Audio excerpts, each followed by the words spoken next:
नाही का भाई हो, सकाळी 10 वाजता चिरचाड बांधले दहेगाव रोडवर किचड आहे म्हणून सगळ्या गावकऱ्यांना आंदोलन सुरू आहे, सगळ्या गावकऱ्यांना हाजीर राहावे भाई हो।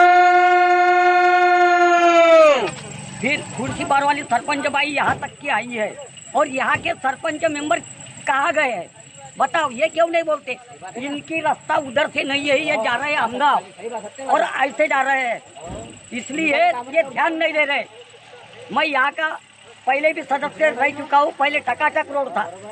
हाँ, याविषयी सांगू इच्छिते की आजपासूनच आम्ही चिखल आंदोलनाची सुरुवात केलेली आहे। आज आम्ही फक्त हे करत आहोत, सुरुवात करत आहोत। जर उद्यापासनं जर इथं हा हेवी लोडेड ट्रक चालूच राहिले किंवा आमच्यावर ऍक्शन ह्या गोष्टीवर ऍक्शन झाली नाही तर उद्या आम्ही या चिखलात सगळे बसू।